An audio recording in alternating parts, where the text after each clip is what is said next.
la tarde y seguro que el Señor nos va a deleitar y va a llenar nuestros corazones de gozo y de alegría. Ahora vamos a preparar una vez más nuestros corazones, que posiblemente se encuentren en esta mañana en medio de nosotros, que no sabe lo que es alabar y bendecir al Señor en espíritu y en verdad. Para todos nosotros, para los que estamos aquí, Dios tiene una palabra orientadora en esta mañana, y vuelvo a repetir, primero porque es la dirección del Espíritu Santo y segundo porque es la responsabilidad de todo siervo en tiempos tan difíciles, tan confusos, tan negativamente nefastos como los que estamos prácticamente viviendo en el mundo entero. ¿Qué está pasando en el mundo? Me vaya a permitir que os pida abrir la Biblia por el Evangelio de Lucas y vamos a tener una lectura en la palabra de Dios. Vamos a tener una lectura en la palabra de Dios. Lucas, capítulo 14.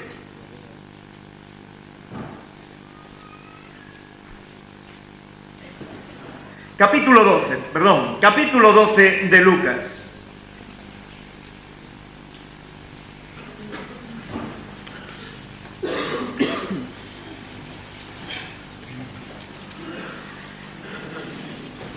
Versículo 54, 55, 56.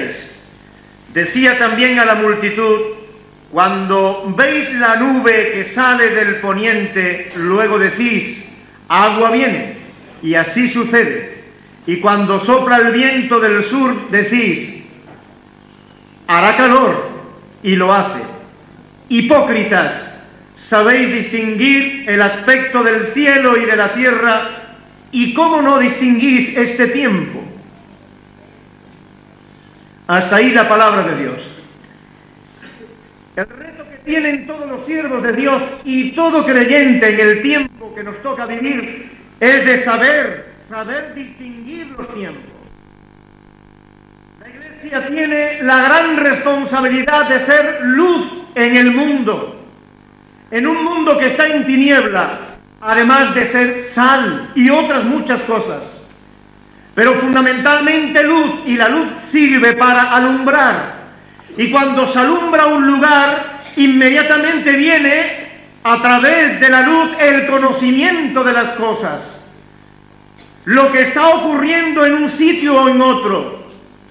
Los bombardeos que podemos ver a través de la televisión de noche, a menos que las cámaras no enfoquen con una luz, difícilmente lo tendremos nosotros si queremos realmente conocer lo que ha sucedido después de que un misil o cualquier otra cosa ha caído en este o en el otro lugar. La luz no solamente alumbra, sino que trae conocimiento. Y el conocimiento hace que el ser humano pueda distinguir. Esto es lo que decía el Señor. Pero aquí realmente es una amonestación. Sabéis realmente de los tiempos naturales. Sin embargo, de los tiempos de Dios no conocéis. Nosotros, gracias al Señor, que ahora no solamente conocemos al Señor, sino que tenemos su Espíritu Santo, tenemos su palabra fiel y verdadera para que nos alumbre y podamos cada uno de nosotros distinguir estos tiempos. Estos tiempos. ¿Puede un creyente sentir miedo? ¿Puede un creyente sentir turbación? ¿Puede un creyente deprimirse? ¿Puede un creyente no solamente temblar e incluso hasta morir pensando en las cosas que se pueden estar avecinando al mundo y que incluso ya podemos contemplarlas de una manera clara y contundente a través de la televisión? Dice la palabra en Lucas, un poco más adelante, en el capítulo 21, uno de los capítulos que para mí dibujan claramente y nos presenta una visión completa, al menos en los puntos fundamentales de la historia de la humanidad desde que el Señor estuvo aquí, se manifestó en carne hasta nuestros días y mucho más allá. Pero nos interesa ahora mismo ver rápidamente, echar una ojeada realmente a lo que el Señor dijo a través de este capítulo, para que nosotros comprobemos que realmente Dios está alumbrando a los que han redimido, a la iglesia, y que está también alumbrando al mundo para que el mundo vea, entienda, comprenda que Él es, como decía nuestro hermano en un principio, el Rey, el Señor, el que ha de venir y a quien realmente tendrán todo el mundo que aceptar, sea que como nosotros ya lo hemos aceptado por la fe o por la evidencia tangible, visible de la autoridad que el Señor va a manifestar en los postreros tiempos, y que desde mi punto de vista no están muy lejos esos postreros tiempos. La palabra de Dios dice en el capítulo 21 de Lucas que el Señor, estando en el templo, al salir de este lugar y hablar, yendo por los alrededores, resulta de que los discípulos estaban mostrándole, como normalmente lo hacemos nosotros aquí. Cuando alguien viene, realmente decimos, hay que ver, fijaros bien, hemos quitado una columna de aquí, hemos hecho una arcada, un arco grande, y cómo eso se puede sostener, qué es lo que pasa, por qué no se cae, y nosotros explicamos las cosas. Acerca de la menorá que está aquí, acerca de cualquier otra cosa, enseñamos. Y a veces incluso nuestra pasión hace que las cosas que son medianamente aquí, digamos, bueno, pues digna de elogio, nosotros multiplicamos y la honramos y la, bueno, no voy a decir glorificamos, pero la ponemos a unos niveles grandes. Los discípulos estaban comentando, y la gente que rodeaban al Señor, acerca de este templo, que era una maravilla, una de las maravillas realmente de la arquitectura del tiempo de Herodes y de nuestro Señor Jesucristo. Y de momento el Señor dice, bueno, veis todo esto, pues todo esto realmente va a ser destruido. E introduce un elemento que es no extraño para el pueblo de Israel, pero sí muchas veces para el hombre que no ha nacido de nuevo, y que cualquier declaración bíblica o del Señor no le llama la atención, sino que más bien cree que son simplemente palabras, pero que nunca jamás tendrán cumplimiento. No ocurrió así en el corazón de los discípulos, sino que los discípulos en esos momentos se inquietaron. Esto que todavía ni siquiera está terminado en tiempo de nuestro Señor Jesucristo, la construcción, en este caso la reconstrucción del templo, aún todavía no había terminado, no se había dado los últimos retoques. Más tarde se terminó. Pero dice el Señor, esto va a ser destruido todo. Y los discípulos, repito, se inquietan. Bajan una depresión que hay en la zona este de Jerusalén y llegan por una ladera y por unos caminos hasta el Monte de los Olivos.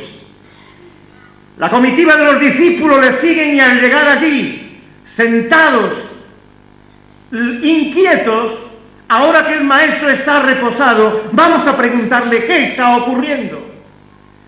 ¿Por qué nos ha dicho, Señor, de que esto va a ser destruido? Cuéntanos, Señor, ¿cuándo serán estas cosas? El Evangelio de Mateo dice, Señor, dinos cuándo será tu venida y cuándo va a acontecer esto que acaba de decirnos allí alrededor del templo.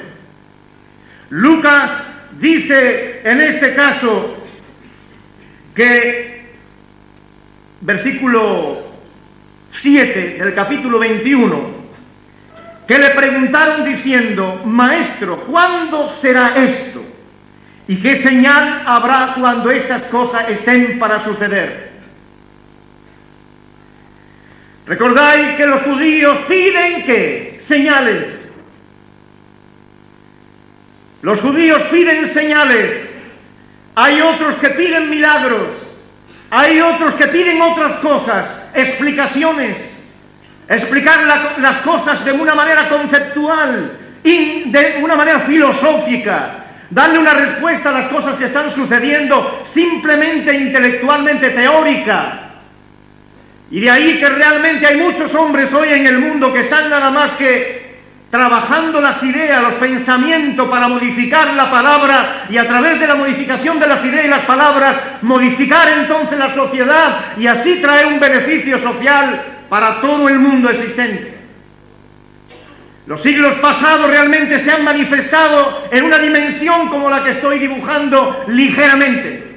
Hermanos y amigos que estáis aquí, el hombre está intentando por la idea, el idealismo que así se ha llamado esta corriente filosófica, ha intentado por todos los medios escaparse de las palabras clara y contundente, fiel y verdadera que permanece por los siglos de Dios, e intentan darle una explicación simplemente metido en la oscuridad y deseoso realmente de que el mundo cambie y que cambie en definitiva para bien para todos. Pero la verdad es que la trayectoria histórica de la humanidad en ningún momento ha dado pie a que el hombre tenga ni siquiera un atisbo, un principio, un poquito de esperanza, sino más bien lo que se está viendo en el mundo en general es la desesperanza, una desesperación intelectual.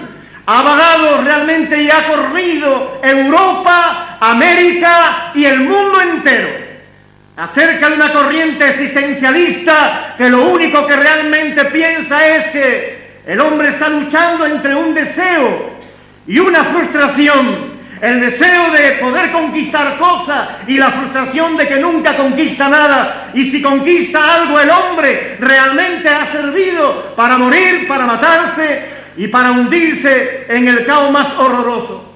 De manera que la historia humana, y hablo de la colectividad del mundo, y que esto no ha sido por casualidad, sino provocado por el hombre mismo en su idealismo y la manera y el deseo de existir, y al llegar que prácticamente al final no se ha conseguido nada más que repetirse en la historia acontecimiento nefasto como el que estamos contemplando en el día de hoy, los hombres ya no quieren saber nada. Y hay un inmovilismo, hay una inquietud tremenda, no por hacer, sino simplemente por deshacer, romper, destruir. Cuando el Señor dijo a los discípulos, esto va a ser destruido, se estaba refiriendo literalmente a Jerusalén, al templo, y Él lo va a explicar. Pero Él antes le va a decir a sus discípulos para que vean, para que disciernan, para que entiendan, para que distingan. Si hemos nacido de nuevo, tenemos que distinguir en qué época, en qué momento estamos viviendo. Y eso te va a ti a dar la oportunidad de mostrarte en un mundo que, como el que he dicho de las ideas del pensamiento de los hombres, realmente no tienen nada que ofrecer, mas tú sí tienes muchas cosas que ofrecer en el nombre de Jesucristo. Mucho tenemos que decir, y por eso en el nombre del Señor, ahora una vez más, levantamos nuestra voz y decimos que solamente es el Rey y que Él es el único digno de toda honra, de toda alabanza y de toda adoración. Y no vamos a esperar a que los ángeles y los arcángeles le digan al Cordero, digno eres tú, sino que nosotros, benditos al Señor, aquí y ahora, lo estamos diciendo, lo proclamaremos, y aún más, cuando veáis que estas cosas están sucediendo. Hermanos, no es tiempo para temblar, ni es tiempo para llorar, es tiempo para reír y vivir en Cristo, en fortaleza, en dinamismo, para la honra y gloria de aquel que dio su sangre por nosotros. Dice la palabra de Dios que Él entonces le dijo, mira, y va a comenzar el Señor a relatarnos la historia hasta estos días, hasta nuestros días. Y más, pero vamos, hasta nuestros días. Y le dice el Señor a ellos, va a ocurrir algo, y es que, mirad, no seáis engañados, porque vendrán muchos en mi nombre diciendo, yo soy el Cristo, y el tiempo está cerca. Versículo 8. Y cuando oigáis de guerras y deserciones, no os alarméis, porque es necesario que estas cosas acontezcan primero, pero el fin no será inmediatamente. Entonces le dijo: se levantará nación contra nación y reino contra reino, y habrá grandes terremotos en diferentes lugares, hambres y pestilencia, y habrá terror y grandes señales del cielo. Cuando se lee el versículo 10-11, hemos de saber leer y distinguir de que esta parte del versículo 10-11, ya el Señor, aunque la anticipa en el relato de los acontecimientos, pero ya Él tiene cuidado de decir: pero antes de que se levante nación contra nación, reino contra reino, y habrá grandes terremotos y en diferentes lugares hambre y pestilencia, y habrá terror y grandes señales del cielo, antes que suceda esto, discípulos, dice antes, versículo 12, pero antes de todas estas cosas que tendrían que sufrir los discípulos, os echarán mano y os perseguirán y os entregarán a las sinagogas y en las cárceles, y seré llevado ante reyes y ante gobernadores por causa de mi nombre. Esto es específicamente para los discípulos, específicamente para la época en que realmente el Señor, digamos, los iba a dejar y que iba a infundir en ellos el aliento, el viento recio del Espíritu Santo, e iban a ir de un lado para otro dando testimonio incluso ante reyes y gobernantes. Y dice el versículo 13: y esto será ocasión para dar testimonio. Me atrevo a hacer un paréntesis aquí simplemente y que veáis el versículo 13: y esto será ocasión para dar testimonio. El que seáis echado, es decir, mano, y os persigan y os ultrajen y os metan en las sinagogas y en las cárceles y seréis llevados delante de reyes, tiene un sentido. A pesar de lo negativo, a pesar de que se pueda vivir en momentos de dificultades, realmente esto tiene un sentido: aprovechar ese tiempo para dar testimonio de mí. Dice el Señor: y esto será ocasión de dar testimonio. Y para dar testimonio realmente uno tiene que tener bien claras las cosas. En principio, haber nacido de nuevo. Versículo 14: proponed en vuestros corazones no pensar antes cómo habéis de responder en vuestra defensa.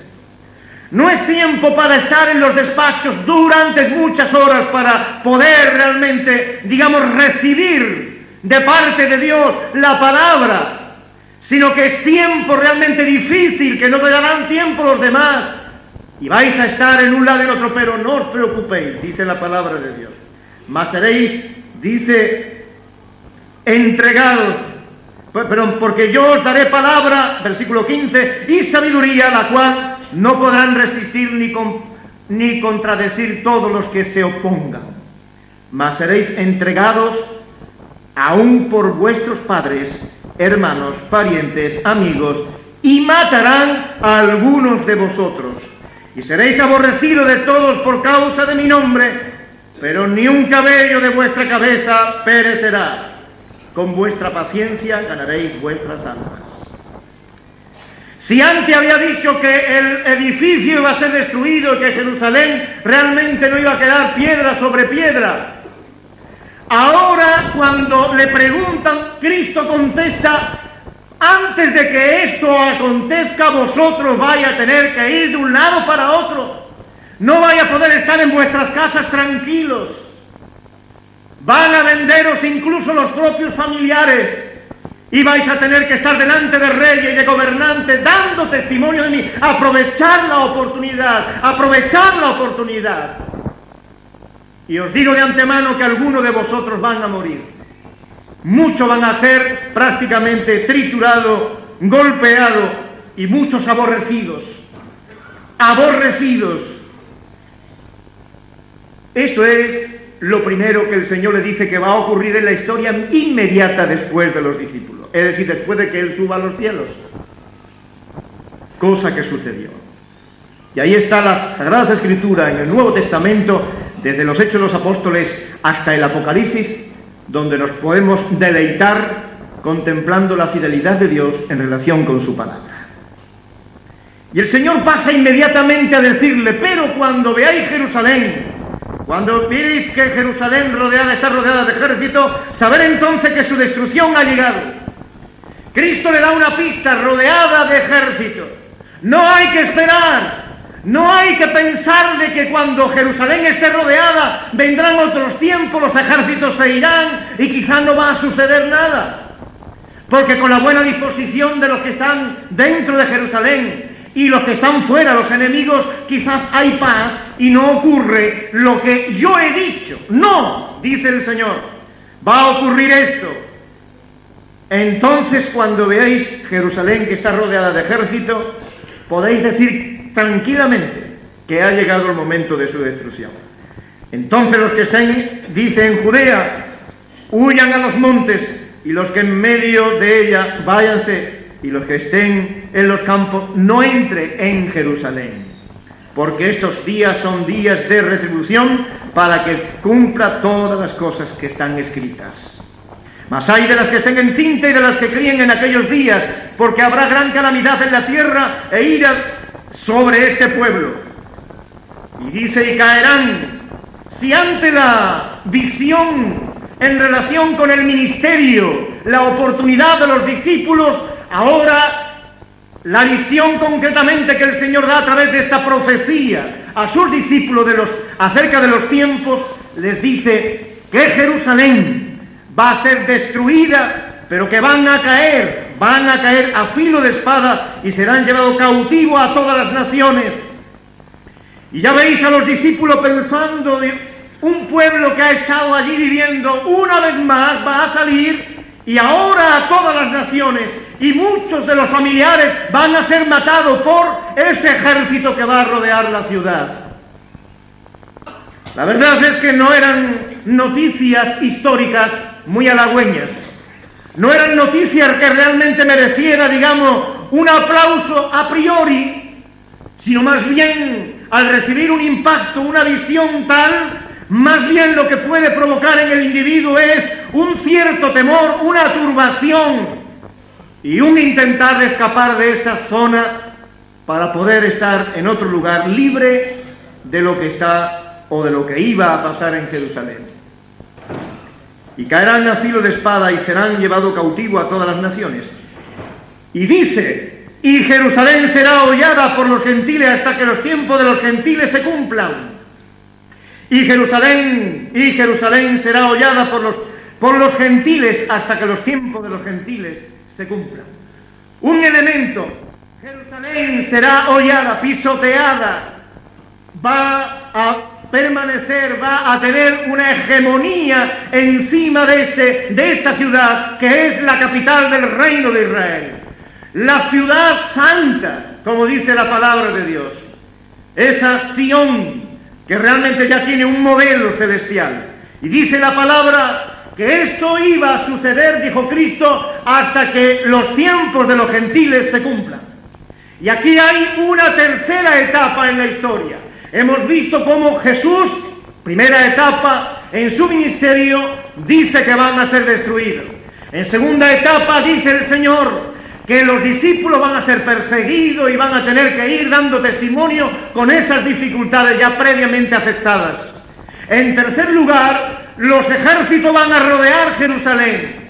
En cuarto lugar, Jerusalén ya no va a ser dirigida, poseída, y en este caso por los judíos, sino que los gentiles, la gente extraña al pueblo de Israel, serán los que administren esta ciudad. ¿Y cuánto tiempo? El Señor dice en relación con esto: hasta que los tiempos de los gentiles se cumplan.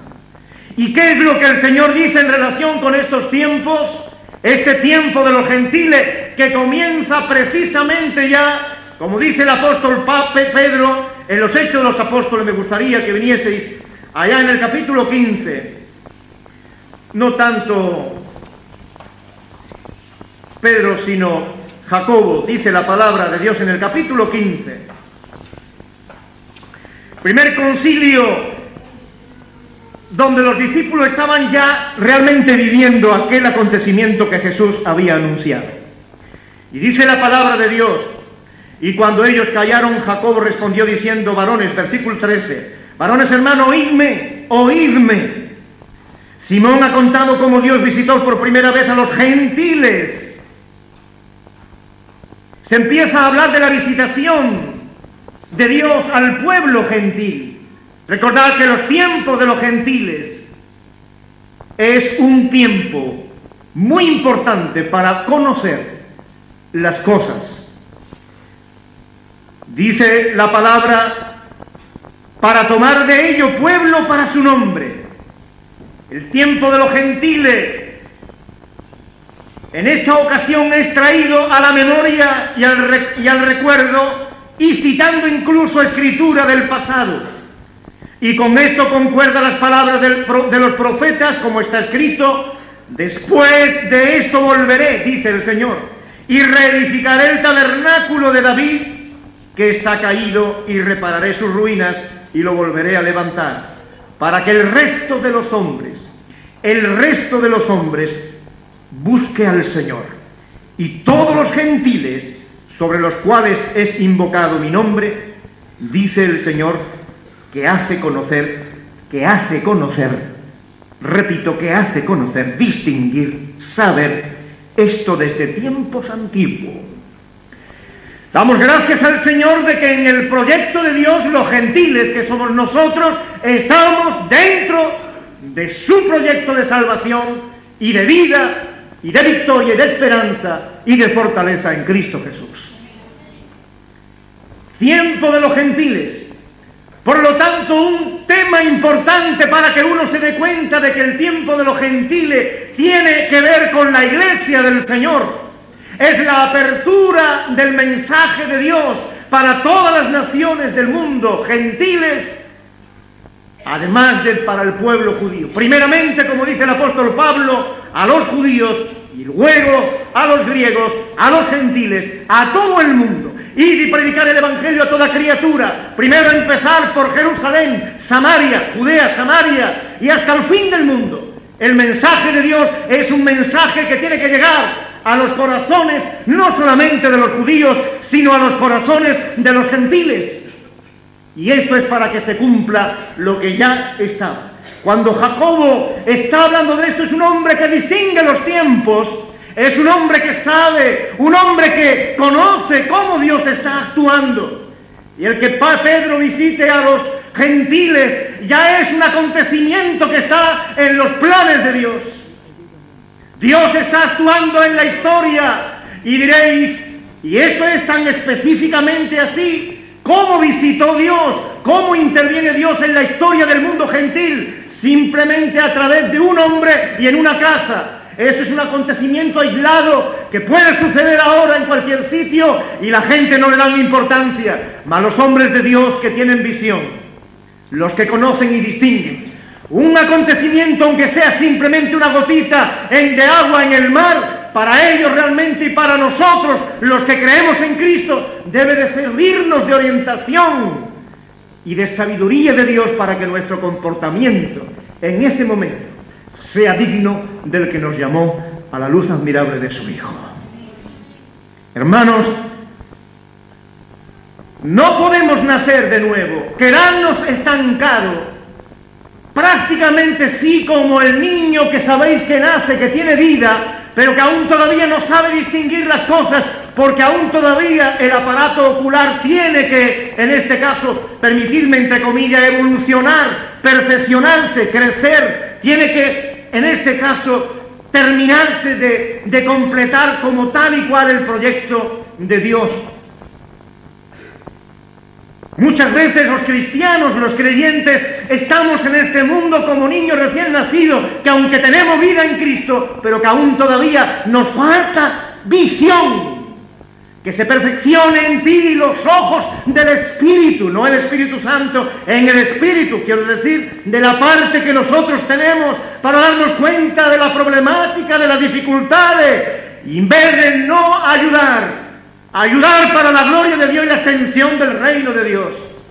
Es tiempo de distinguir.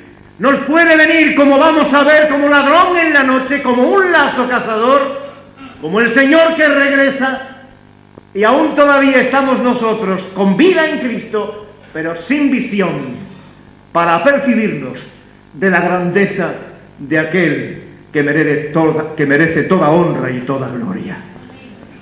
Hermanos, visión. Es importante que no nos quedemos simplemente con asistir. No es una regañina, sino simplemente una palabra en el nombre del Señor.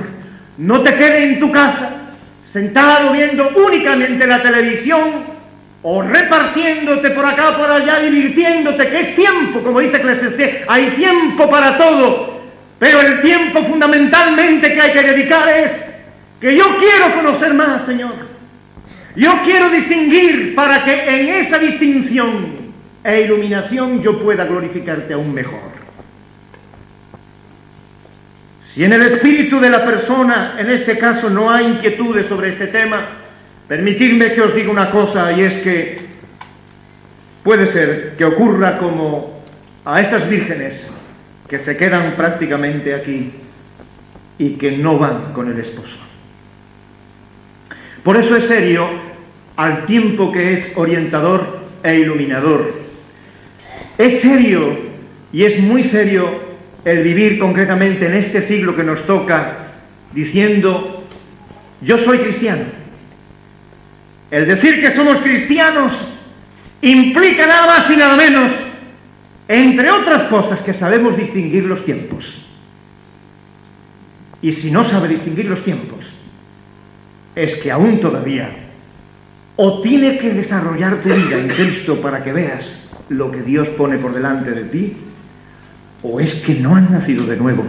Y evidentemente cualquier acontecimiento, esto es uno más. Uno más, diría Pedro cuando va hacia esos gentiles para predicar. Yo no voy ahí, Señor, porque mi religión, mi fe, la que tú le has dado a Moisés y que yo ando pues bastante sensatamente intentando de hacer al máximo cumplir los mandamientos, me dice que yo con los gentiles ni hablar. Ve, porque yo te envío. Allí te están esperando. Y fijaros bien, es una casita. Y sin embargo ese acontecimiento es traído aquí para referirlo a que eso es una señal que la Iglesia no podía, en esos momentos, la Iglesia que se iniciaba, judeo, en este caso convertidos casi todos ellos judíos, no podían quedarse ciegos e ignorar lo que Dios, a través de una casita y unos hombres que experimentaban las bendiciones del cielo por el Espíritu Santo, Dios a través de ese acontecimiento estaba diciendo, yo estoy también a favor de que los gentiles conozcan mi nombre y puedan beneficiarse de las promesas e incluso de Abraham. Los tiempos de los gentiles, hermano, como dice la palabra en Lucas, volviendo allí, dice la palabra de Dios que Jerusalén pisoteada, dominada por gente que no eran los judíos. Eso se cumplió perfectamente, como todos sabéis ya por los estudios de doctrina y demás. El año 70 es un año de la era cristiana, es un año señalado, es un año que realmente no puede nadie negar.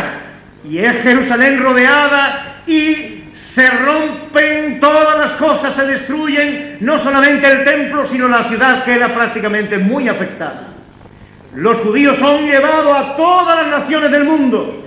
Y permitidme que os haga un esbozo así rápido acerca de algo que tenía que ocurrir y que el Señor ya también había profetizado.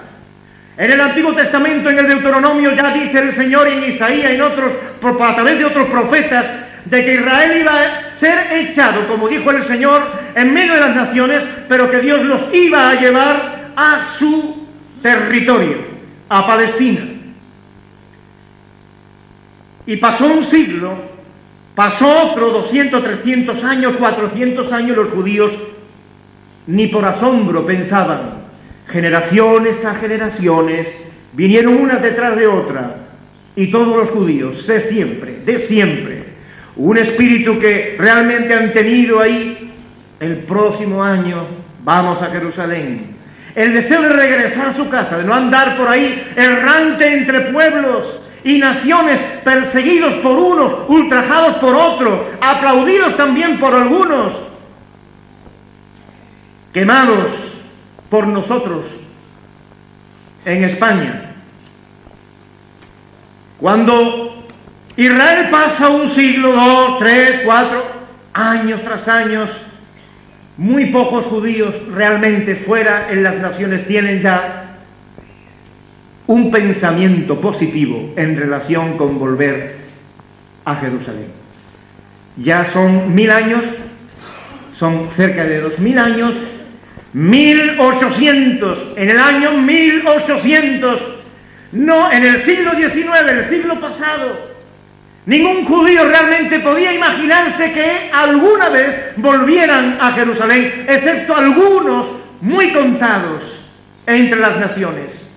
¿Y sabéis qué? Que el que prometió que realmente iban a regresar, actúa, y ahora no actúa en una casa simplemente, sino que actúa a través de un espíritu realmente, en este caso, antijudío, que pone en el mundo alemán y previamente en el mundo ruso. Los rusos y los alemanes, y no estoy hablando de política, sino de actitudes para con ese pueblo de Israel. A finales del siglo XIX, persecución de los judíos en Rusia. Y el antisemitismo alemán. ¿Sabéis qué provocó esto? Que los judíos se plantearan salir corriendo de esos lugares e irse a Palestina.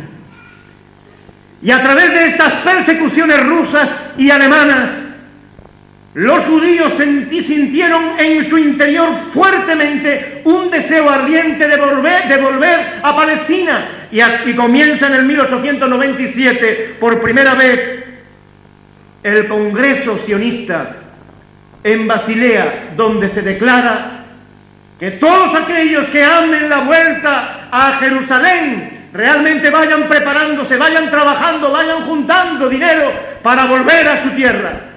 1897. En el 1917, la declaración de Balfour, el gobierno de la majestad, en este caso de su majestad la reina, favoreció a los judíos haciendo posible que volvieran poco a poco allá a Palestina. Y precisamente eran en este caso los ingleses los que poseían y los que dominaban en ese tiempo esta tierra. Y los judíos pudieron entonces por primera vez tener la oportunidad de regresar allí. Dios estaba en esos momentos, en el 1917, estaba llamando la atención al pueblo judío y al mundo entero de que Él no se olvida de nada, sino que interviene en su tiempo y en su momento.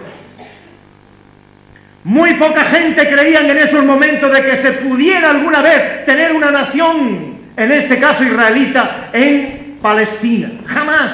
Únicamente los cristianos, hermanos, que creemos realmente, en este caso, los que creemos no solamente en que Cristo viene, sino que creemos en la gran tribulación, que creemos en el milenio, solamente estos cristianos realmente decían que era posible, que se tenía que cumplir.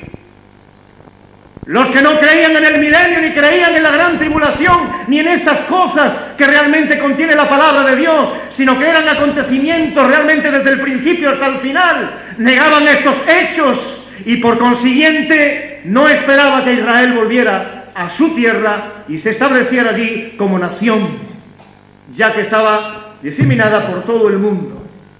Pero esta declaración del gobierno de su majestad, en este caso la reina, de fortalecer y de favorecer el regreso, abrió inmediatamente las puertas.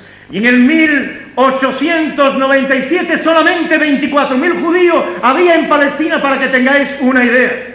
En el 1917 unos 85.000 había ya, y había 700.000 árabes, entre árabes, ingleses y otros más. Eran muy poquitos. Cuando realmente empiezan a regresar, en el 1927 eran 150.000 judíos. Y poco a poco va aumentando el número dentro de no solamente en Jerusalén, hablo de Jerusalén. En Jerusalén, en el país, realmente hay muy poquitos judíos, pero están regresando. Unos llevan sus cositas, compran allí algo y piensan, ¿cuándo vamos a tener nosotros aquí lo que deseamos? Y la gente se ríe. ¿Cómo va a poder ser? Un montón de millones de árabes alrededor. Inglaterra, que tiene en cierta medida un señorío y un empaque a nivel europeo muy fuerte. Y por otro lado, son muy poquitos como para ponerse a luchar contra tantos árabes que están allí afincados. En el 1947, las Naciones Unidas propusieron dividir Palestina en dos y dejar Jerusalén en manos de las Naciones Unidas para que fuese ministrada. Podían vivir los árabes palestinos y podían vivir los judíos, pero Jerusalén tenía que ser ministrada, en este caso, por las Naciones Unidas. Esta propuesta de las Naciones Unidas no agradó al pueblo árabe. Y el pueblo árabe entonces, en esos momentos, dijeron que no. Y trajo a partir de estos momentos unos conflictos que permanecieron prácticamente durante 18 años. 18 años que comienza el conflicto cuando Inglaterra le dice a las Naciones Unidas que su tiempo de hegemonía, de autoridad en Israel ha terminado.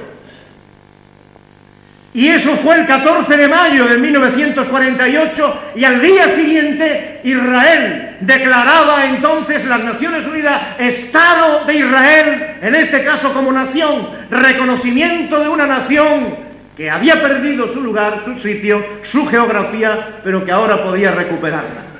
Y comienza el conflicto que estamos viendo aún todavía. La intransigencia por un lado de los judíos y el no reconocimiento del mundo árabe. Y estas son señales evidentes. Comienza una guerra y otra guerra, un asedio y un intentar de realmente ir hacia adelante. Cuando en 1948 la nación judía es declarada, el judaísmo es declarado nación también en Israel, solamente ya hay 650.000 judíos. Para no alargaros estas cifras, diré que en 1967 la guerra de los 6 días termina con esos 18 años de luchas que uno puede seguir a través de la prensa y a través de cualquier otro libro importante en relación con estos acontecimientos. Tremendos enfrentamientos que hacen que, en vez de tambalearse en este caso el pueblo judío, se afirma más y se reafirma más en esa tierra que hace que en este caso la geografía se ensanche y provoque más aún la antipatía del mundo en relación con ese pueblo que es Israel. Y Dios, hermano, está trabajando y hablándonos y mostrándonos y haciéndonos ver que hay que distinguir los tiempos. Y la Iglesia no puede estar dormida, ni puede salir a la calle en defensa de esto, de aquello, si no hay una orientación clara y contundente en relación con la palabra y la revelación ya descrita por el Señor. Y capítulo 21 de Lucas es un capítulo concretamente tremendo, donde el tiempo de los gentiles abarca precisamente la vuelta en este tiempo de los gentiles ya estaba profetizada en Deuteronomio, Isaías, Jeremías, etcétera, la vuelta de Israel a su tierra. Ahí está. Y la nación reconocida. Ahí está. Pero también dijo el Señor que no iban a poder dirigir ni realmente dominar Jerusalén. Jerusalén será hollada por los gentiles hasta que este tiempo se cumpla. Y si bien está reconocida como nación, no puede tener hegemonía en Jerusalén, precisamente la capital del pueblo israelita. Es su ciudad. De ahí que Tel Aviv sea hoy capital, pero una capital moderna, una capital que no tiene nada que ver con el proyecto y con los propósitos realmente de Dios. Cuando yo veo los misiles en televisión salir de un lado, no me importa ahora mismo, no estoy haciendo ahora mismo una dialéctica política, sino simplemente cuando los veo lanzar y ninguno van a Jerusalén, digo dos cosas. Una, para que tu palabra se cumpla. Dos, digo más, dos, porque incluso los árabes tienen temor de que en esa Jerusalén, que es ciudad respetada por ello, pueda caer, por muy negativo que podamos ver a un hombre como ahora se pinta y se ve a través de los medios de comunicación. Pero tienen temor de ir con un misil y que caiga en la ciudad santa, porque ese es el recinto santo. Y tanto los judíos como los árabes, ninguno de ellos se atreven realmente a atentar contra ninguna piedra de esa ciudad. Y si esto sucediera, hermano, es que realmente ya se ha perdido todos los respetos, se han perdido todas las cosas, y muy pronto, antes me voy a anticipar como el Señor, ahí en la exposición se anticipó diciendo, y cuando veis rumores de guerra, nación contra nación, peste, hambre, terremotos, etcétera, pero antes, yo os puedo decir ahora, antes de terminar y de concluir la exposición de la palabra, quiero deciros que cuando esto acontezca, realmente no va a ser por medio de los hombres, sino que Dios mismo traerá justicia y juicio sobre este planeta Tierra. No es Hasán, es Dios quien gobierna, quien dirige y quien tiene autoridad sobre el mundo presente.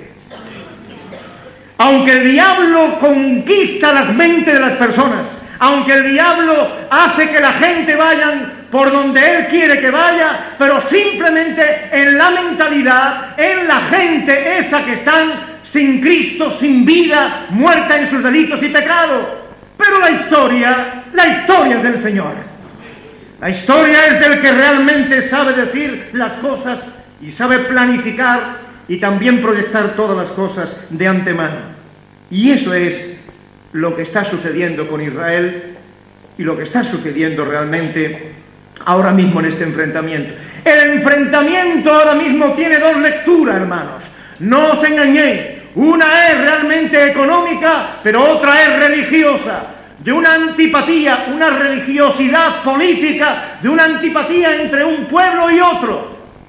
Que para que una vez más se cumpla la palabra, así fue descrito en el Antiguo Testamento, de que Israel no podría vivir ahí realmente tranquilo hasta que no llegue un tiempo donde conocemos todos, donde habrá una relativa paz, pero que durará tan poco que ellos mismos serán engañados e incluso amenazados ya de destrucción y realmente de aniquilación. Pero todavía esto no ha llegado. Todavía no ha llegado. Tiempos de los gentiles, Dios tiene que tratar a su pueblo Israel y está tratándolo. Si alguien no cree que ahí está trabajando y actuando Dios, realmente quiero decir que está ciego, que no ve. Y es lógico, porque un ciego o un muerto ni ve, ni siente, ni oye, ni distingue. Pero los que estamos vivos en Cristo, sí vemos y distinguimos. ¿Qué está pasando en el mundo? En el mundo está pasando lo que dice la palabra de Dios en este tiempo de los gentiles. En Daniel capítulo 12 dice la palabra de Dios que el mundo aumentaría en ciencia y en saber. La sabiduría, en este caso, un predominio del viaje y un predominio de la ciencia, del conocimiento, se iba a dar al tiempo que su pueblo volvía a su tierra. Se está dando. Tiempo de los gentiles, no lo olvidéis. Tiempos de los gentiles. Por una parte, la ciencia ha llegado a unas alturas tremendas. Sin embargo, aquí estamos prácticamente todos, como va a describirnos Lucas capítulo 21. En el mundo, en este planeta Tierra. En segundo lugar, dice 2 de Timoteo capítulo 3, versículo 1, que habrá tiempos peligrosos. Los gentiles, según Dios, tendrían que vivir en los últimos tiempos, tiempos peligrosos, no tiempos de paz y de tranquilidad y de seguridad, sino tiempos peligrosos. Tiempo peligroso físicamente, tiempo peligroso política y socialmente, y tiempo peligroso espiritualmente. Muchos millones de dólares están gastando los americanos y Europa en relación con el espiritismo. Y todo esto es conocido hasta por los mismos gobernantes, que sienten que realmente son una cantidad de millones de divisas que vienen muy bien y por ello ni siquiera se inquietan para eliminar concretamente cosas tan tremendas como esa. En segundo lugar, en relación con lo físico, simplemente os quiero leer, porque esto es lo que va a tener que ver con lo que dice Lucas en relación con el mar y con las olas, que si bien algunos lo leen de una manera simbólica, no importa. También no cabe la menor duda de que Dios ya mismo en el Apocalipsis, que es el final de todo lo que realmente se espera que tiene que suceder, tendrá una antesala y previamente unos principios de elaboración. Y aquí estamos nosotros viendo concretamente. Mirad lo que dice uno de los hombres más importantes de la universidad, un profesor de la Universidad de California en Los Ángeles, en relación con lo que estamos viendo en el Golfo Pérsico, en relación con el petróleo, así como también con esta marea. Dice, se llama el señor Turco, fue uno de los autores del primer modelo sobre el invierno nuclear. Y dice la palabra, dice que llamaba la atención sobre los efectos de un conflicto nuclear generalizado. Según explicó Turco, el peligroso seminario científico, el incendio enviaría a la atmósfera más de 3 millones de toneladas de humo, que ensombrecería un área de más de 100 millones de kilómetros cuadrados, más de la quinta parte de la superficie del planeta. Calificó de alto riesgo de que más de 100 millones de barriles de petróleo ardan durante meses. Más de 100 millones de barriles de petróleo ardan durante meses.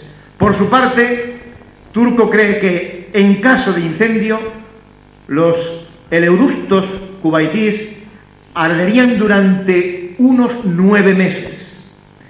Nada más que esa parte de todo el petróleo que hay.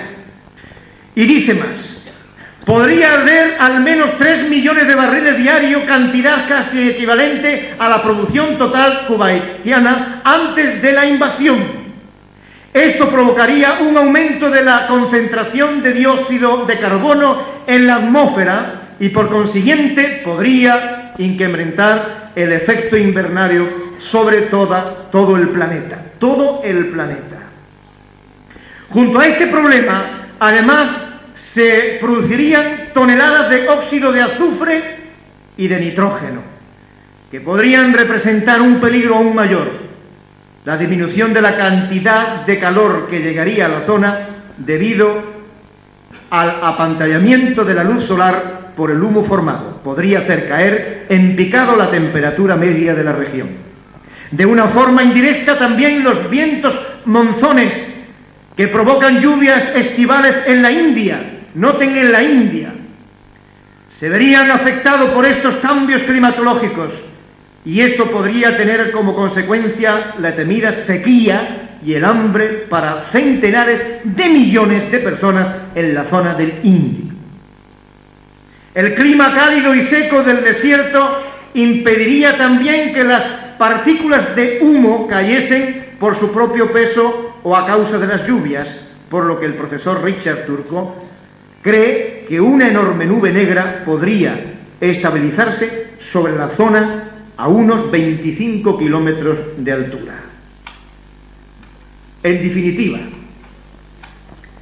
cuando dice el Señor en su palabra que vendrán tiempos peligrosos, tiempos de peligros está dibujando en segunda de Timoteo y en primera de Timoteo, en relación tanto con las ciencias religiosas, las ciencias físicas, está dibujándonos el Señor un panorama que hoy nadie se atreve ya a negarlo, porque estamos, hermanos, a las puertas precisamente de una hecatombe, que es, en fin, cosas concretas que hay que sembrar y que tienen que crecer.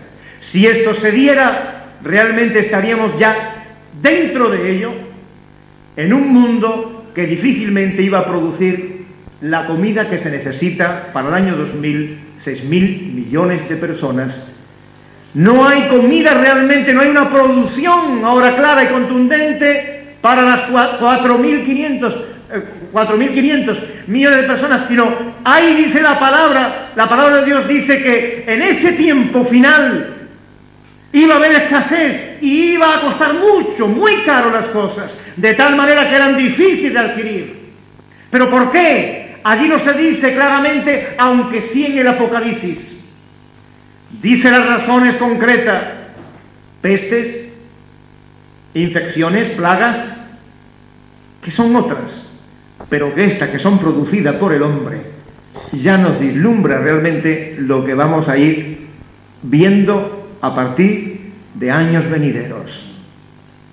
Lo que ha pasado y lo que está pasando son 50 kilómetros, anoche ya se decía, 50 kilómetros por 15 la marea de petróleo que hay en el mar, en el Golfo Pérsico.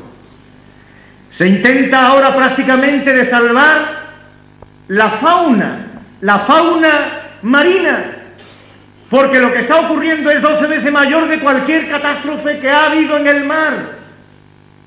Y esto concretamente va a atentar contra la salud del mundo.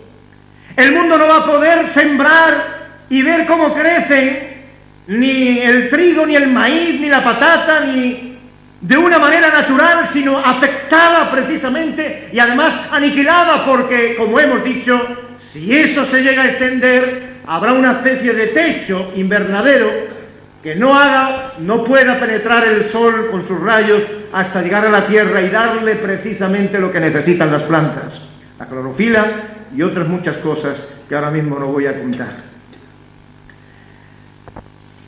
¿Qué decía el Señor? Lucas 21 acerca de estas cosas. En Lucas 21 dice: entonces habrá señales en el sol, en la luna y en las estrellas, versículo 25, y en la tierra angustia de la gente, confundida a causa del bramido del mar y de las olas. Puntualicemos simplemente señales en el cielo.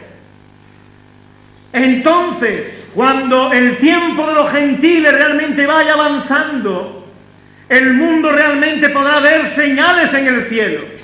Nunca jamás realmente hemos conocido acerca del sol y acerca realmente de nuestro espacio celestial, en este caso del cielo, agujeros que amenazan la vida, el sol que parece que realmente está sufriendo una transformación tremenda, la luna que realmente ya ni siquiera se puede cantar poéticamente, y muchas cosas más que simplemente son principios, señales que se inicia como cuando a uno le duele la cabeza y termina descubriéndose que lo que hay ahí es un tumor maligno, pero que desde el primer momento en que duele la cabeza hasta que se descubre el tumor maligno, realmente ha habido un proceso de dolores y de intenciones, de buenos deseos de eliminar concretamente ese tumor o ese dolor.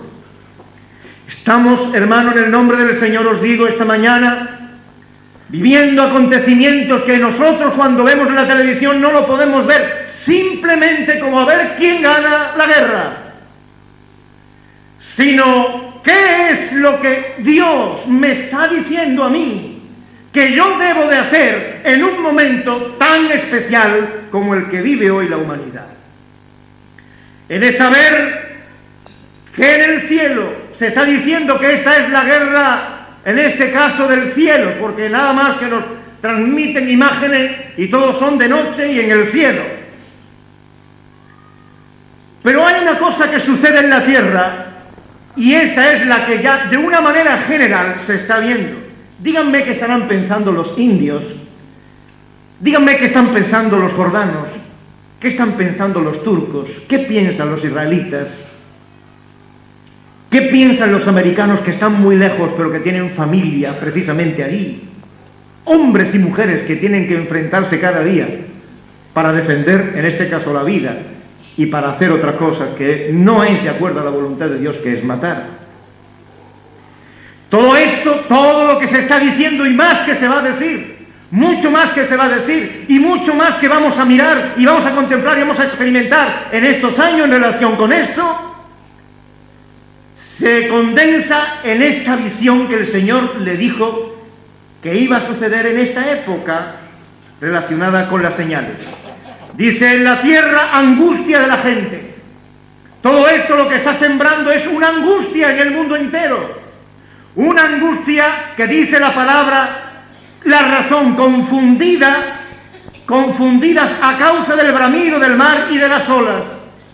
Si mar y olas hemos de interpretarlo como naciones y pueblos en convulsión, en bramido, es decir, en gritar, como dice la palabra, como el ciego brama por las corrientes, el deseo de agua fresca para que el hombre pueda realmente salir del calor que está sufriendo a consecuencia de sus pecados, sea que fuere de esta manera o sea que sea de una manera literal, el mar está también gritando y las olas lo están mostrando por televisión. Pájaros, aves, peces muertos, ahí con una visión prácticamente tétrica, negra, de oscuridad, de muerte. Cristo es la vida, bendito sea su nombre. Esa es una imagen tétrica, una imagen que realmente nos tiene que conmover y tiene que decirnos a los creyentes en el mundo actualmente de que esto es para que se cumpla lo que estaba escrito por los profetas, por el Señor, por sus apóstoles. Y tenemos que decir claramente de que la angustia que hay y la confusión que hay en los hombres es a consecuencia de lo que realmente el hombre mismo está llevando a cabo. Desfalleciendo los hombres, dice el versículo 26, por el temor y la expectación de las cosas que sobrevendrán a la tierra. Noten literal, desfallecimiento de los hombres. El desfallecimiento hace que pierda, en este caso, la fuerza. Y dice, ¿por qué causa? ¿Por qué causa una persona desfallece? Aquí dice la palabra de Dios, por el temor. Y es verdad. Hassan Hussein amenaza y sigue amenazando y sigue diciendo de que aún todavía no ha usado nada más que una pequeña, digamos, de la fuerza que realmente tiene, tanto como los instrumentos bélicos como la estrategia para defenderse. No le ha importado y hoy realmente el mundo está en contra de ese crimen ecológico que está llevando al mar y está llevando al cielo. Que personas en la India, en la China, ahora mismo se tiene que plantear porque realmente esa zona realmente se van a quedar sin aire, sin lluvia, que produce realmente la zona del Medio Oriente y que favorece en el estado actual a esas regiones del planeta Tierra. ¿Y qué diremos para nosotros? Recordad, la quinta parte de la Tierra estará bajo los efectos de ese invierno que va a bajar las temperaturas, que el sol no aparecerá, que estaremos viviendo, que estará viviendo mucha gente bajo nubes como cuando está el cielo nublado, pero no una nube natural de lluvia, que hay que agradecer al Dios de los cielos, sino una lluvia artificial de humo que realmente lo que hace es contaminar y hacer que aquí la respiración cada vez sea más difícil y enfermedades que ya avecina la palabra de Dios en el Apocalipsis se empiecen a dar una detrás de otra en aquel día, como dice la palabra de Dios. Esto, creedme que más lo sienten las personas que más saben sobre estas cosas. Pero ignorar no es de la voluntad de Dios. Dios no quiere que estemos tranquilos como el que quiere apaga la televisión porque no quiero ver estas cosas. Y así te tranquiliza y así está mejor. O no, yo para qué quiero enterarme de estas cosas si lo que va a provocar en mi vida es una inquietud. Eso será si usted no ha nacido de nuevo. Eso será si no es cristiano quien realmente contempla las cosas. Porque quien contempla las cosas desde la perspectiva cristiana, este realmente tiene motivo más que suficiente para glorificar al Señor y estar seguro de que el que lo salvó es fiel para poderlo llevar a través de la historia hasta que Él venga en su reino y hacerlo vivir por toda la eternidad a su lado. Hermano, es lo más hermoso. El que hayamos conocido al Señor, eso es lo más grande. No hay nada mayor que eso. Cristo Jesús, el Dios, muriendo en una cruz, estaba ahí plasmando no solamente su amor, sino la importancia, la gravedad que tiene realmente, digamos, la trayectoria de la historia y hacia dónde va el hombre que no va en el camino de Dios. Hay caminos que al hombre le parecen rectos, pero su final es de perdición. El camino, la verdad y la vida es Cristo Jesús. A Él hay que seguir. Y más si estos tiempos se están dando, como lo estamos viendo claramente, de fallecimiento por el temor. Pero mirad lo que dice aquí.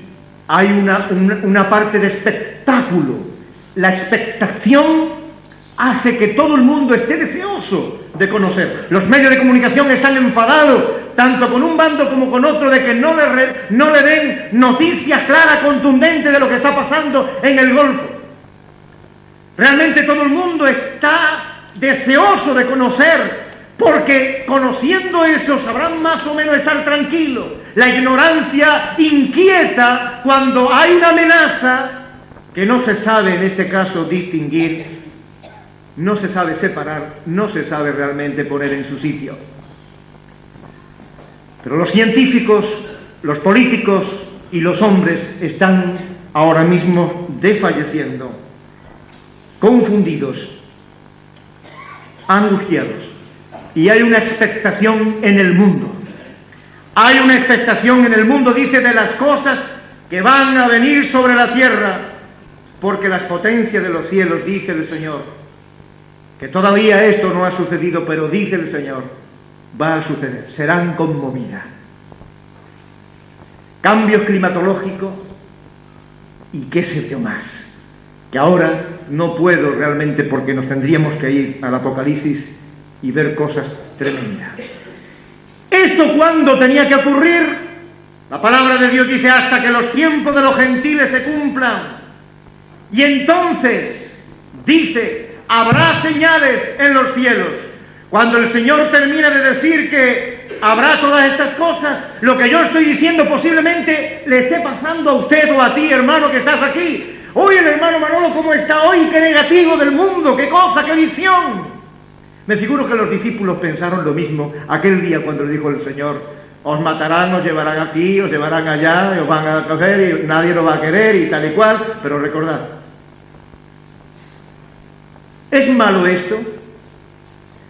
¿Es poner un acento negativo y pesimista? No, eso lo sabe el Señor y lo sabe el Espíritu Santo, y también sé yo lo que tengo que deciros a partir de estos momentos.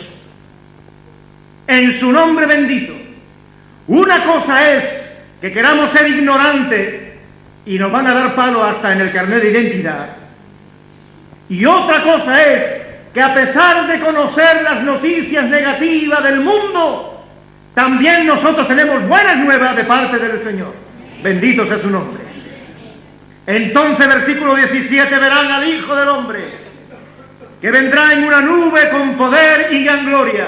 Quiere decir que los acontecimientos de desfallecimiento, de expectación, del mar, de todas estas cosas, dice que es ya el tiempo que antecede a la presencia gloriosa de Cristo Jesús en ese día donde todo ojo le verá, donde todo ojo le verá, dice la palabra de Dios. Y el 28, a partir del 28, Cristo, el Señor, se dedicó ahora a enseñarle cuál debía de ser la conducta de aquellos hombres y de aquellas mujeres que creyeran en Él. Cristo ha dibujado la historia, nada más que en los puntos fundamentales. Seréis entregados llevado cautivo, Jerusalén destruida, hollada, hasta que el tiempo de los gentiles se cumpla. En el tiempo de los gentiles habrá estas cosas. Israel volverá. Otra cosa más. Tiempos peligrosos habrá al fin del tiempo de los gentiles. En ese tiempo, peligrosidad. Habrá realmente problemas ecológicos, problemas del corazón y problemas del alma. Y entonces Jesús aparece y dice la palabra de Dios: cuando estas cosas comiencen a suceder, si lo estáis viendo en el versículo 28, ¿qué dice la palabra de Dios? Erguíos, erguíos, aleluya, erguíos. Es decir, la angustia de los hombres no tiene nada que ver con la esperanza del pueblo de Dios. Sí tiene que ver en relación única y simplemente orientadora. Es una visión que nos orienta para hacer distinguir los tiempos, las edades y saber que esto realmente el hombre se lo ha buscado por sus delitos, por sus pecados, por su incorrección y por querer realmente gobernar el mundo y hacer las cosas sin contar con la revelación y con la autoridad divina. Pero una cosa es importante: la Iglesia, que también ha sido ya preparada de antemano y que Dios tiene el deseo de restaurarla a través de los tiempos. Si miramos la historia, hermano, y permitidme que este día sea un día de asentamiento, los árabes y los judíos realmente permanecen ahora más que nunca unidos, defendiendo y orando y meditando y queriendo saber las cosas para que no les sorprendan acontecimientos que luego realmente ya son irreversibles. La palabra de Dios nos muestra claramente en el nombre de Jesús, os lo digo, hermano, que cuando el Señor llamó a un pueblo santo como Israel, en este caso que no era santo, ni era perfecto, ni era bueno, sino un pueblo como Él, le dijo: una nación, que no eres porque, sino porque yo realmente te saco, te limpio, te rescato y te voy a usar como soberano que soy encima de las naciones, por encima de las naciones. Y le dijo para que sea una nación única en medio del mundo, en medio de las naciones que te rodean. ¿Y sabéis qué? Que el sacerdocio del pueblo de Israel se manchó inmediatamente. Los profetas, los sacerdotes primeramente, no ministraron en tiempo de Elí. Sus hijos no iban en este caso no conocían al Señor, no tenían conocimiento de la voluntad de Dios. Hacían y deshacían y cometían fornicaciones y hacían lo que le daban gana. En tiempo de Samuel, en los profetas, pasa idénticamente igual. No se conocía palabra de Dios, no tenían los hombres temor de las cosas de Dios, y no los hombres de las ciudades vecinas, sino del mismo pueblo de Israel. Y el sacerdocio de la iglesia en aquel tiempo, en el pueblo de Dios, realmente estaba corrompido. Un sacerdocio corrompido, falto de entrega, falto de identificación. Y no estoy hablando ahora solamente de los sacerdotes, sino del mismo pueblo. El mismo pueblo que no era el pueblo que Dios había elegido para que le pudiese testificar en medio de las naciones y que los demás pueblos se sintieran atraídos por la justicia, por la paz, por la bondad, por el amor de aquel que los llamó. Israel cayó una y otra vez, y en tiempo de los profetas el Señor tiene que llamar a Ezequiel y darle una visión de huesos secos, y a través de la visión traer entonces una visión de restauración. Lo que vosotros estáis perdiendo yo lo restauraré, dijo el Señor. Y más tarde con Isaías habla del ungido de Dios que iba a venir al mundo, a la tierra, y que realmente iba a ser luz para las naciones, para los gentiles, para el mundo, y restablecería lo que los judíos realmente habían manchado. Y ahí estamos nosotros, hermanos, como iglesia del Señor. Por eso el apóstol Pedro va a decir que nosotros somos la nación santa, el real sacerdocio, somos realmente el pueblo adquirido por Dios para anunciar las virtudes de Cristo Jesús. La iglesia se despertó, el Espíritu Santo cayó, los hombres iban testificando y anunciando. La iglesia entera, no solamente los apóstoles, sino la misma iglesia testificaba. Fueron perseguidos, ultrajados, aborrecidos, injuriados, llevados delante de aquí y de allá, pero todos aprovechaban el momento para dar testimonio de su Señor. ¿Y sabéis qué? En el año 300 de nuestra era cristiana, por la complicación de un hombre que se convierte al Evangelio, según se dice y según algunos datos que hay, que parece que tuvo algo, cometió un error tremendo. Y fuera de que ese sacerdocio de toda la iglesia, trabajando, luchando, en unanimidad, dando testimonio cada uno en su sitio y de acuerdo a lo que el Espíritu Santo le da para hablar, resulta de que el Imperio Romano acaparó el mundo cristiano, las iglesias locales, y empezaron entonces en esos momentos, en esa trayectoria de los gentiles, la iglesia a perder fuerza, a perder poder y perder realmente su sentido de estar aquí en medio de las tinieblas. ¿Veis cómo? Empezó por los mismos líderes. Empezó por los mismos líderes. De manera que el imperio, en este caso, el Imperio Romano distinguía tres clases de hombres: los senadores, los nobles y los plebeyos, la plebe. Y cuando una persona era nombrada sacerdote en aquel tiempo, por la influencia del Imperio Romano, inmediatamente se distinguía como los emperadores, se hacía separar de la grey y ya no quería saber nada. De manera que una cosa era los sacerdotes y otra cosa era, en este caso, la plebe. Y la plebe en el Imperio Romano no pintaba para nada. La plebe se desentendió de las cosas del reino de Dios, llamada hasta hoy por la misma Iglesia Católica Romana fieles, y ellos son, en este caso, los sacerdotes. Y vino la decadencia en el lenguaje, en la adoración, en el culto y muchas cosas más, donde todo el mundo que conoce un poco la historia sabe que se entró más tarde en la edad oscura de la Iglesia. El sacerdocio ahora de la Iglesia, no del pueblo de Israel, que fue cortado desde esa perspectiva, empezó igualito que el pueblo de Israel. Y allí nos vemos nosotros en la Edad Media simplemente como plebe, o nosotros como sacerdotes, dentro de nuestro rectángulo, dentro de nuestro recinto única y exclusivamente amurallado, y que no puede ser en este caso tocado por nadie ni por nada. Empieza el Imperio Romano en la Iglesia Católica Romana a crecer en el mismo imperio, y el cristianismo, entre comillas, se extiende por todas las naciones del mundo. Y ya no se habla de la iglesia local, sino que se habla precisamente de lugares sociales, de regiones sociales y de territorios, en este caso feudales. La misma iglesia ya no distingue lo que es la iglesia local, y todo lo ve a través de un hemisferio mundial donde lo que existen son regiones sociales y lugares, en este caso feudales, distritos grandes, y no se distingue la iglesia local.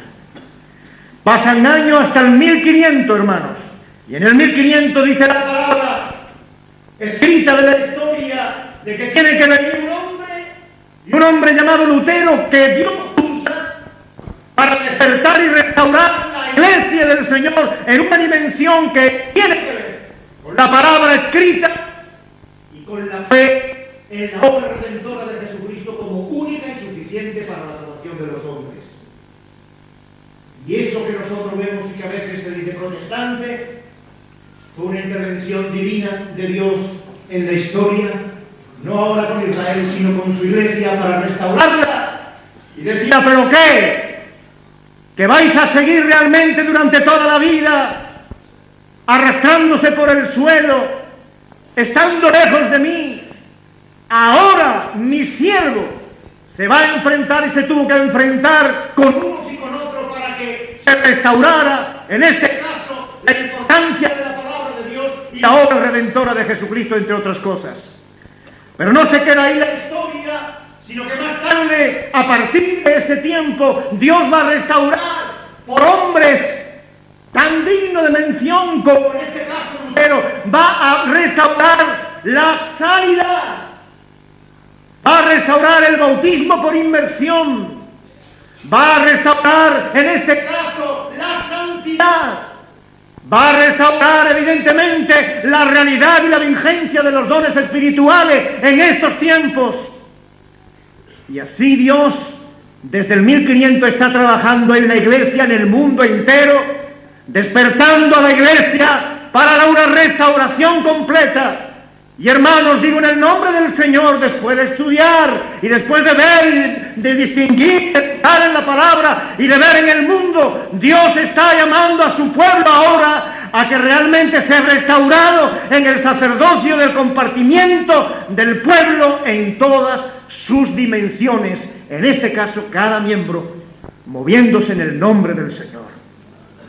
Y jamás pidiendo o estando prácticamente, no, esto no, que lo haga otro, sino que realmente el compromiso que Dios quiere para estos tiempos con su pueblo es que no sean 4, sino que sean 400, 500,000 los que formen el cuerpo que se mueva en el nombre de Jesús. La Iglesia está siendo llamada ahora mismo por el Señor en el mundo entero a que participe a un sacerdocio de participación, no a un sacerdocio de exclusión de individuos concretos, sino de toda la Iglesia, que dé testimonio de estos tiempos, esperando entonces aquellos momentos en que la Iglesia, cuando fue creada, o aquellos momentos donde el pueblo de Israel fue creado, se gozaban delante del Señor, se regocijaban delante de su presencia, y realmente no podían nada más que dar honra y gloria, dispuesto a morir por aquel que murió primeramente por ellos. Acomodamiento, hermanos, no. Nos toca realmente en el siglo XX y en España, nuestra España, nos toca, y permitidme que os lo diga una vez más, nos toca a nosotros como creyentes, como hijos de Dios, ser para nuestra nación un pueblo de hombres y mujeres que estén dispuestos a distinguir y a luchar y a entregarnos para que almas conozcan y reconozcan que solamente el Señor es el camino, la verdad y la vida, que Él es Dios y merece toda adoración, que lo está diciendo a los 4 vientos, de que Él no miente, que su palabra es fiel y verdadera, que lo que Él ha dicho se está cumpliendo y se cumplirá. La palabra que quiero dejar en el corazón de cada uno de vosotros es que para la Iglesia y para el mundo que quiere reconocer a Cristo hay esperanza. Hay esperanza. Y el hebreo tiene varias palabras para describirnos lo que es esperanza y entender lo que es esperanza. Simplemente os voy a citar una palabra que es gabás, que en el hebreo significa que da nuevo vigor. La esperanza de los hombres está dependiendo de los hombres, la esperanza de los cristianos está dependiendo del vigor, de la fortaleza y del poder de Cristo Jesús. Por eso la palabra hebrea, cuando habla de esperanza, es la esperanza que el mundo no entiende, ni comprende, ni vive, pero tú puedes vivirla. Tú puedes vivirla, una esperanza, esperar en Cristo Jesús, gabás, que quiere decir nada más que Dios da nuevo vigor. Esta palabra que se puede encontrar en el capítulo 40 de Isaías, y me gustaría que vinieseis a Isaías y abrieseis la Biblia por el capítulo 40 de Isaías, donde tiene un sentido de asociación con el reforzamiento, de una amarra débil, de una cuerda débil. Pensar ahora en una cuerda débil que se une a otras cuerdas y que ese montón de cuerdas débiles unidas forman una cuerda gorda, un cordel gordo, que ya no es débil, sino que es fuerte. Esa cuerdecita unida a las demás cuerdas hace que realmente se renueve su vitalidad y en vez de sentirse débil, se sienta fuerte. No por ella, sino por las demás cuerdas, que ahora tendrán también las mismas que soportar el peso de lo que sea o lo que se tenga que contener o que soportar. Dice la palabra de Dios, Isaías 40, versículo 31. Pero los que esperan al Señor o en el Señor tendrán nuevas fuerzas. Nuevas fuerzas. Los que esperan en el Señor tendrán nuevas fuerzas. Cuando dice la palabra de Isaías que van a tener nuevas fuerzas, lo que está diciendo es que la fuerza no es de ti ni de mí, sino que la fuerza es que nosotros, al unirnos en Cristo Jesús, con ser fuerte, nos fortalece por la unión en Cristo Jesús. Ya no estamos solos, estamos unidos a Cristo Jesús, cordel que nadie puede partir, cordel que realmente está ahí fortalecido en los siglos, roca inamovible, castillo fuerte en nuestro Dios. Cuando los israelitas hablan de esto, pero los que esperan la palabra, esperan Gabás. Dice ahí, se renueva, ¿en qué? Tendrán nuevas fuerzas, levantarán alas como el águila, correrán y no se cansarán, caminarán y no se fatigará. Somos fortalecidos. Una cuerda débil, si se une, en este caso, con otra o con otras, llegará a ser una cuerda fuerte. Quien se une a Cristo llega a ser fuerte. Si está uno con Cristo, ninguna de estas cosas que acabo de decir y mencionar como un retrato prácticamente robot y rápido de la sociedad, ninguna de estas cosas podrán destruirte en Cristo Jesús. Ni tribulación, diría Pablo, pensando en Gabás, ni guerras, ni pestilencia, ni miedo, ni azote, ni nada nos separará del amor de Cristo. Si es que uno vive en la esperanza, Gabás, que hace que nosotros no pensemos en nosotros mismos, hermanos, ni en ti ni en mí, como cuerda débil, sino en Cristo, al que estamos realmente unidos por su amor y por su fidelidad y por su obra maravillosa. Levántate en el nombre del Señor.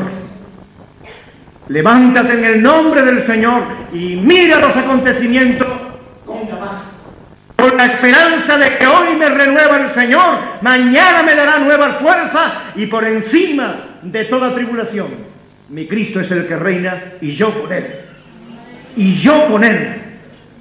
Eso es lo que dice el Señor. En el versículo 29 dice la palabra aquí, Él da, ¿qué? Esfuerzo, es decir, vitalidad alcanzado. Bendito sea el Señor, bendito sea el Señor. Y multiplica, ¿qué? Las fuerzas al que no tiene ninguna. Ninguna. ¿Cuántas veces podemos llegar nosotros a sentirnos tan afligidos como el retrato que ha presentado Lucas de las naciones del mundo que va a vivir y que está viviendo ya los acontecimientos que se avecinan antes, en este caso, de la venida del Señor? Pero en vez de fallecer, en vez de temblar, en vez de temer, dice que el Señor da fuerza al cansado y multiplica las fuerzas al que no tiene ninguna. Promesas maravillosas de Dios para una iglesia que tiene el privilegio, para una congregación, para hombres y mujeres que tienen el privilegio de poder salir a la calle, de ir a la compra, de ir al trabajo y poder estar firme a pesar de todo lo que pueda estar ocurriendo en el mundo que nos rodea. Los muchachos, dirá más Isaías, se fatigan pensando en Gabás, pensando en la esperanza, en la que realmente viene el vigor a través de la unión con. Dice, los muchachos se fatigan y se cansan, los jóvenes flaquean y caen, pero, aleluya, los que esperan, los que tienen Gabás, no los que no tienen, sino los que tienen Gabás, estos tendrán nuevas fuerzas, bendito sea su nombre. Eso es lo que dice el Señor. Entre otras, estas son las palabras. Y en Lucas decía el Señor a sus discípulos: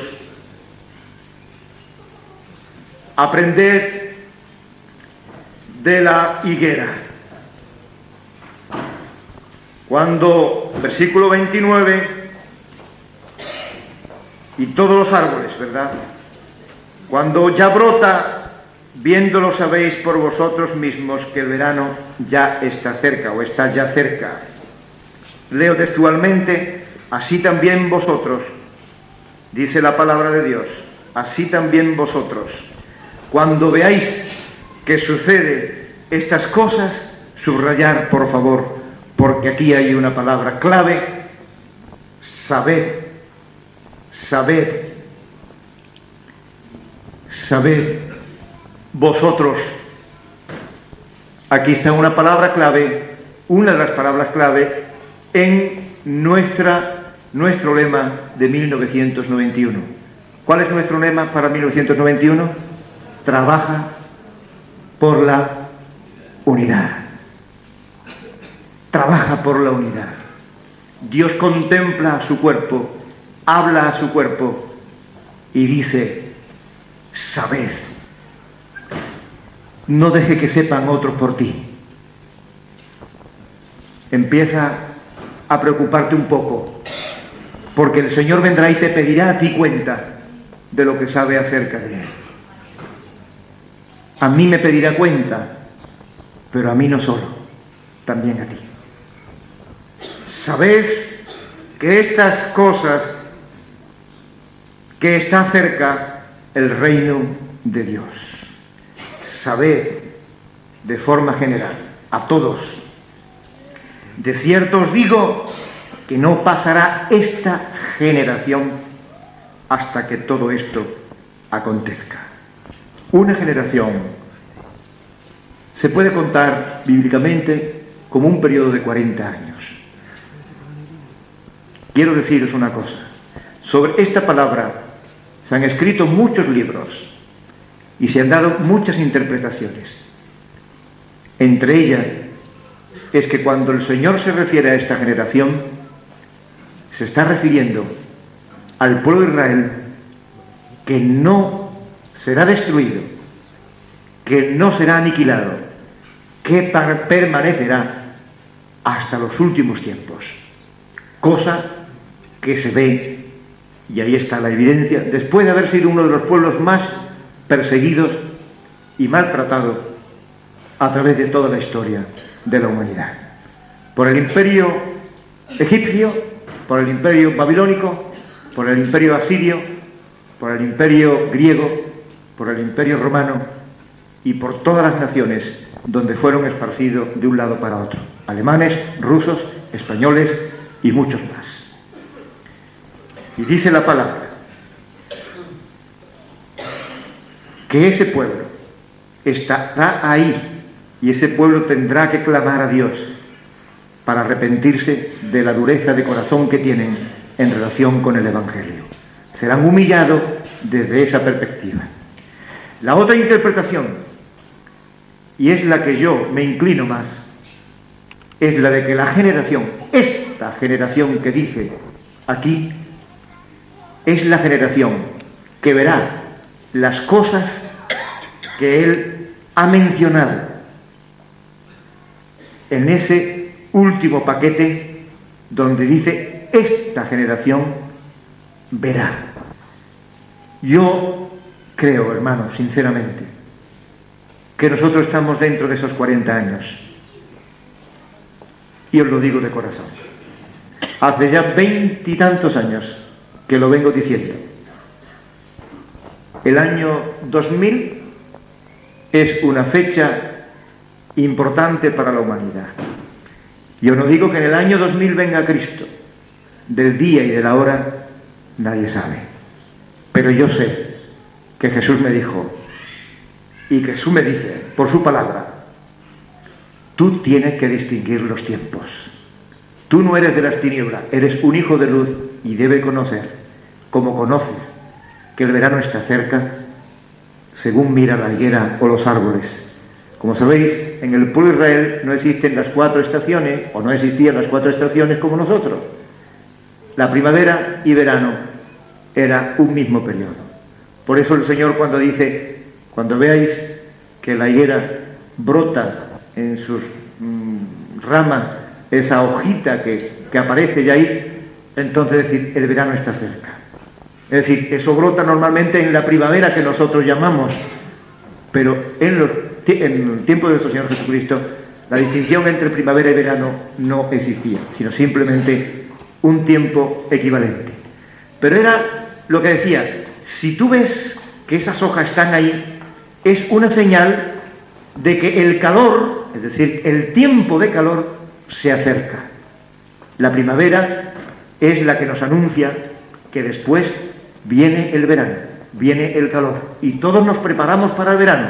Nos compramos camisas, nos compramos bañadores, nos compramos ropas de verano.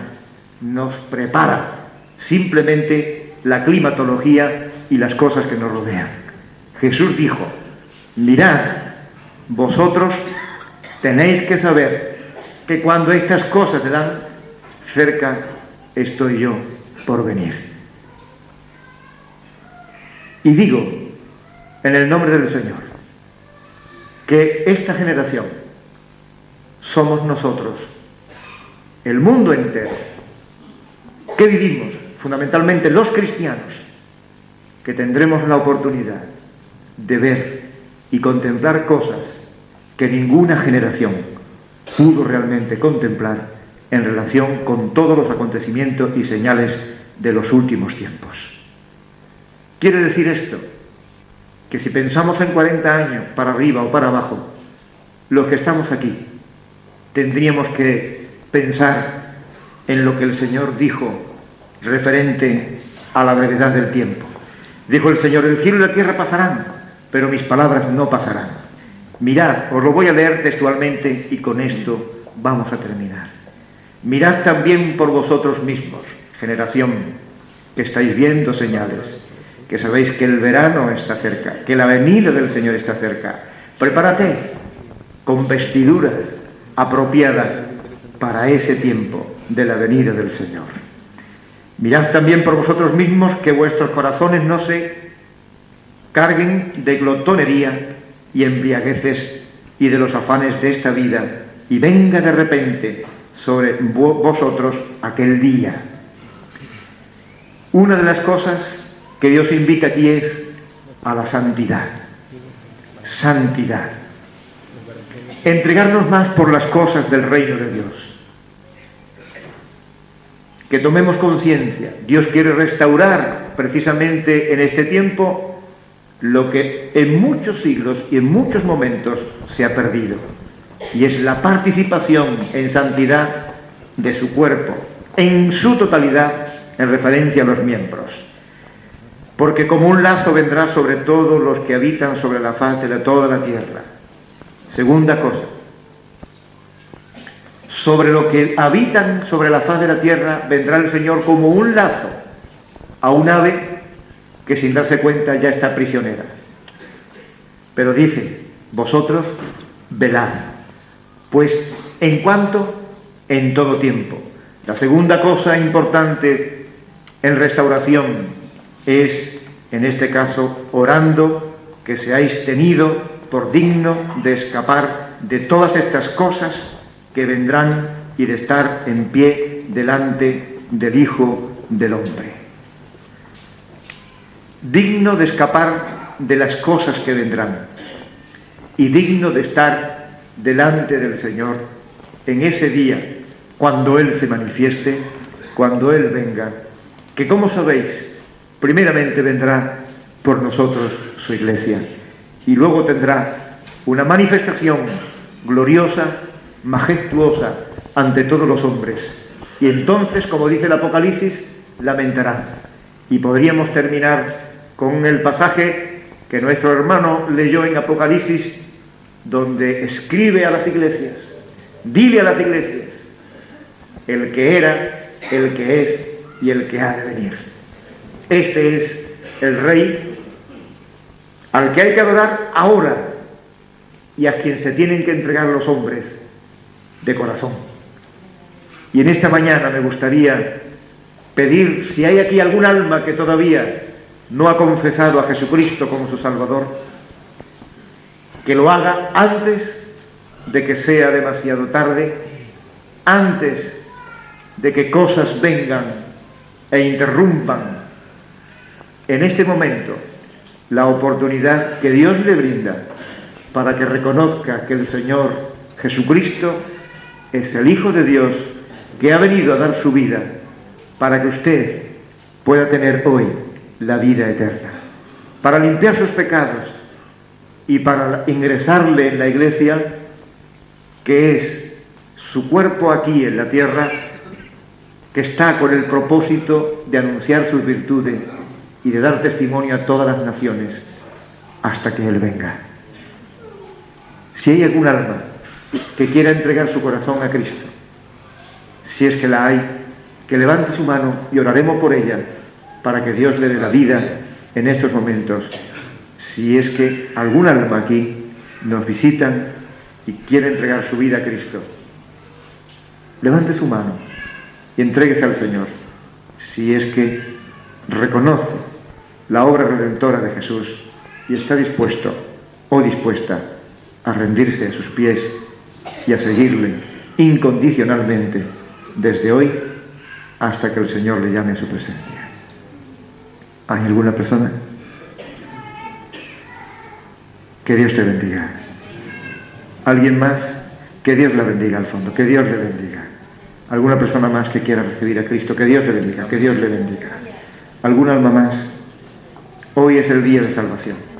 Jesús dijo: el que dé testimonio de mí delante de los hombres, yo daré testimonio a mi Padre de que Él es un hijo, que Él me confesó, no se avergonzó de mí.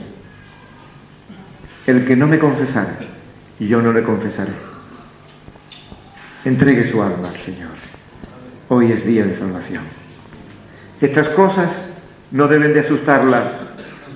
Si usted se entrega ahora a Jesús, es motivo precisamente de alabanza, de gloria y de reconocimiento, de entusiasmo y de saber que el Señor está cerca y que nuestra reunión con Él realmente será tan hermosa que ni la misma eternidad podrá realmente recompensarnos tantos beneficios y tantas bendiciones como vamos realmente a vivir al lado del Señor. Porque la misma eternidad está sujeta a la autoridad del Señor que nos llama a su reino. Por eso, por última vez en esta mañana, si no has levantado tu mano en señal de recibir a Cristo como tu Salvador, recibir la vida eterna, confesar tus pecados, que lo haga. Es la última vez en esta mañana que lo hacemos en el nombre de Jesús. ¿Alguna persona más que quiera recibir a Cristo? Levante su mano. Que Dios te bendiga. Bendito sea el Señor. Que Dios les bendiga a los dos. Gloria al Señor. El reino de los cielos es para los valientes. Aleluya. Y yo me gozo porque en los pequeños detalles Dios se manifiesta como el Dios de la historia. Y también en los grandes acontecimientos como el derrumbamiento del muro de Berlín, acontecimiento como el Mar Rojo, acontecimiento como la vuelta de un pueblo esparcido por el mundo, acontecimiento como lo que está haciendo Dios en su iglesia en el mundo entero, y es despabilándola, restaurándola, para que cuanto más avanza la oscuridad, más luz han de dar los que están en Cristo. Voy a pedir, por favor, que vengan las personas que han levantado su mano, mientras que todos nos levantamos en el nombre de Jesús. Y los hermanos de músicos preparan sus instrumentos para alabar al Señor, porque hay una cosa muy preciosa, y es la que el mismo salmista dice en el Salmo 71, versículo 4. Aquellos que habéis aceptado a Cristo, por favor, podéis acercaros y venid aquí al frente, porque queremos orar por vosotros para que el Señor os bendiga. Dice el Salmo 71, dice la palabra de Dios en el 71, 14. Mas yo esperaré siempre y te alabaré más y más. Mi boca publicará tu justicia y tus hechos de salvación todo el día, aunque no sé su número. Bendito sea el Señor. Glorias a su nombre. Los que estáis aquí, podéis parar un poquito más para adelante, por favor. Voy a rogar que los hermanos obreros y pastores bajen de la iglesia para ministrar ahora después de esta oración. No cabe la menor duda de que venís a recibir a Cristo como vuestro Salvador. Pues yo voy a hacer una oración en voz alta y vosotros la vais a repetir, pero diciéndola al Señor que está aquí en medio de nosotros. Jesús dijo que con el corazón se cree para justicia, pero con la boca se confiesa para salvación. Les voy a pedir que vosotros respondáis, contestéis con las mismas palabras que yo os voy a dirigir. Señor, te doy las gracias en esta mañana por tu palabra, por tu amor, por tu Hijo Jesucristo, por su sangre derramada en la cruz. Gracias, Señor, porque tú me has hablado y quiero confesarte públicamente como mi Salvador. Yo te recibo y te pido que me des la vida eterna, que me limpie de todos mis pecados, de todas mis maldades, a través de la sangre de tu Hijo. Gracias, Señor, por tu amor y por tu perdón. Amén. En el nombre de Jesús. Amén. Amén.